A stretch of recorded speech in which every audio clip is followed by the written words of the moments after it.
Hello, my name is Michael Chamberlain. I'm doing this video about my dad who recently passed away. As I understand it, he may have passed away from sorrow. Uh, Fortunately, I was able to see him in February, bring the dogs into the nursing home and videoed him playing with them and with other patients. And that was sweet. When in March they locked down, uh, put him behind glass, I think he might have gotten pretty sorrowful.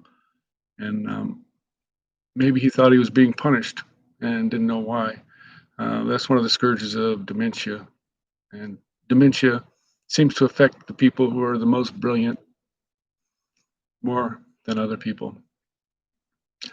Uh, One of my first memories of my dad is living in Massachusetts.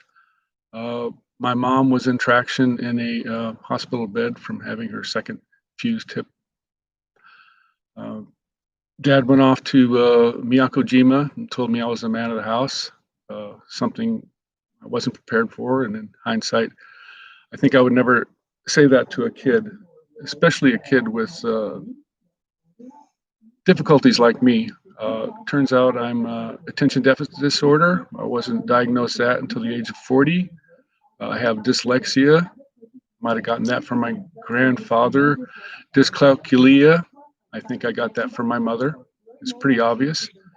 She had a real tough time in California passing algebra after having a master's with honors in remedial reading.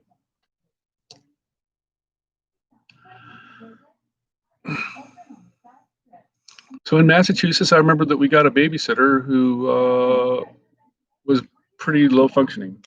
I don't know how else to put it. Uh, she is what you would call retarded at the time. I don't remember a whole lot about her except she always wanted to see our bowel movements, and maybe it was worry about uh, worms. I do know that she had been run over by a truck crossing the street near her place, and this was Cranberry Bog area. I remember playing in the cranberry bogs and having great fun roaming around in the woods during the day, something that kids really can't do much in these days. I remember Dad taking me to see a submarine. I think it was in Boston, raining really hard, and how we were like freezing when we got home, and we all got in a hot bathtub together. Um, so that was kind of neat. Uh, my dad always seemed kind of detached, uh, and it could be because he felt uncomfortable about his relationship with me. Um, I was a kid who would get into trouble, and when I would receive corporal punishment, eventually I got to the point where my only control was that I could piss my dad off uh, enough where he would just punch me in the face. The last time he did that was 22 when I got out of the Navy, and I told him that the U.S. was involved in genocide in Guatemala. He later became a missionary in Guatemala and apologized for denying that, and then later on couldn't recall that. Um, I remember being at the University of Missouri, walking through the campus. I'm thinking second grade, but so many of my memories are second grade, they can't all be correct. Aunt Carolyn would fix me mush, something that my mom wouldn't fix me. So early in the morning, I'd walk through the campus to my classroom, stopping off with Aunt Carolyn, and she'd make me mush. Um, that was a neat amount of freedom, and I felt pretty responsible doing that. Um, in order to help myself behave, I came up with a cognitive behavioral thought pattern of I'm the only human on earth. Uh, my parents are constructs made by aliens. And these aliens have put me in this construct to study humans. And my real family was away on another planet that these aliens were determining whether they had the right to survive or not. And if I didn't behave well, my real family would be destroyed. So pretty complicated for a little kid, but I did that and it was kind of successful. And later, when I studied psychology, I see that there were a lot of advantages in making up that thought. I mean, I don't know. I never really believed it was real, but I enjoyed thinking about it. Uh, so I remember living in Texas seeing a lizard, seeing it snowing, uh, getting ringworm, having a kid friend that was Mexican, and I don't think my mom was very happy about it. She told me how dirty his fingernails were and stuff like that. I think might have blamed him for ringworm. My mom's been a very liberal person, but many of us have to work our ways out of discriminating against people. So then I remember living in Ohio.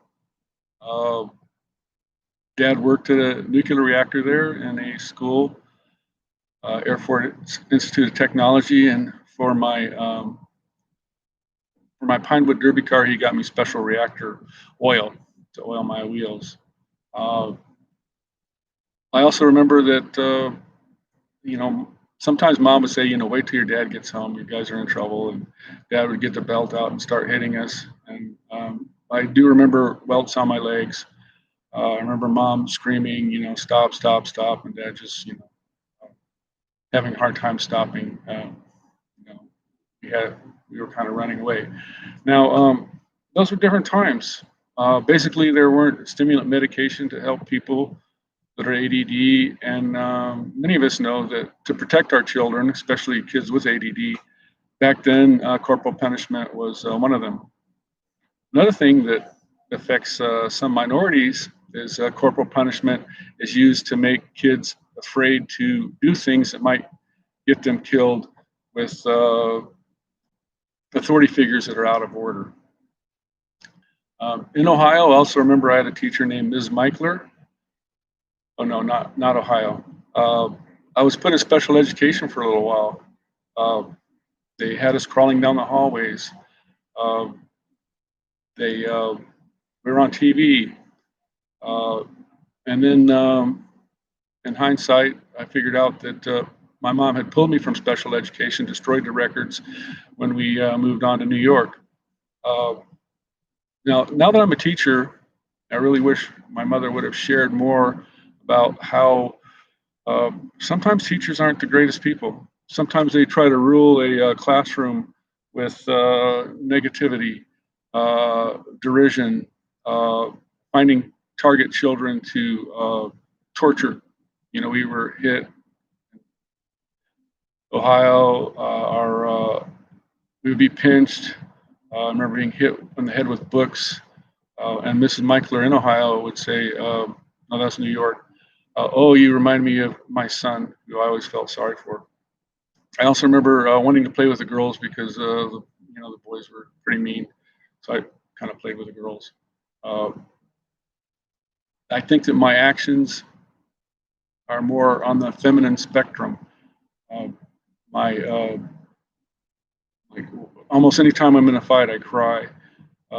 I'd flinch constantly when people made quick movements. Even my kid's mom, who also hit me quite often. Um, then I remember going to Cincinnati, visiting Grandma Chamberlain, and that's the first time I hallucinated. I watched a scary movie called The Screaming Skull, and she said I shouldn't. And that night when I tried to sleep, I saw like skulls flying around the room and stuff like that. I don't think she dosed me with LSD, and thankfully that's the only time I've ever hallucinated, at least to that extent. Uh, what's weird is my friend Eddie Freeman saw the same movie, and it scared him half to death. He was from Ohio, but we didn't meet till California at Mattel. One of the neat things about Missouri is you could get a pop bottle. If you found a pop bottle, you get like a nickel deposit, and you get a huge candy bar with that. Remember, I felt really betrayed one time. I was too sick to go trick or treating. My brother shared a candy bar with me. I could only eat half of it and put it in the refrigerator, and the other half was gone. And I was told that my dad ate it. So, a little narcissistic personality disorder forming around that, I suppose. Uh, so, moving to New York, I remember being in the Boy Scouts. I don't remember my parents hitting me much there. I do remember Dad driving the bus for Boy Scouts and backing it up.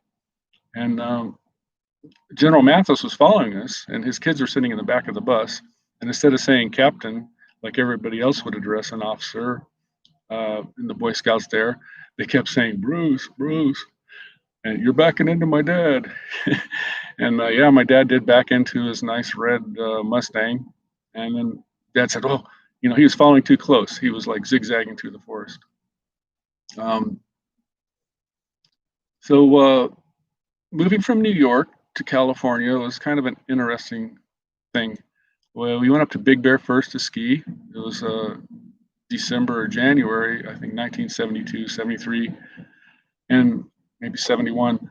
Uh, we stopped at Big Bear to see, yeah, you can ski in California. And we were skiing, and Dad said, well, there's something, boys, I need to talk to you about. In Boy Scouts, when you call each other pansies and things like that, do you know what that is? And I'm such a liberal guy. It's like, I don't know what it is. He mentioned a bunch of derogatory terms that I won't express uh, to help me grasp it. He says, yeah, these are guys who love other guys. And there's a lot of them in California, so be careful. And I said, they love other guys, so what's wrong with that? He says, uh, he was obviously flustered, uh, and he says that it really hurts. And I says, well, if it really hurts, why do they do it? What do they do? And kind of end of conversation. In hindsight, I put some things together, and he had mentioned that he was abused by a peer, tricked into a sex act while looking at bad pictures. And for uh, I think that was like a beginning of homophobia for him. And my dad was much like me, an affectionate person. We can talk with our hands and hold our hands limply and not be embarrassed by it. Uh, so uh, our kind of feminine attitude may have made us hyper vigilant against homosexuals. And I remember myself feeling the same way, being horrified when somebody offered um, to pay me for sex acts. I told my friends that I took a knife out and cut the guy's car seat, but I really didn't. Um, so now I'm going to stop this and find out how well I can save this recording. The last one that I tried to make didn't save properly. Thank you.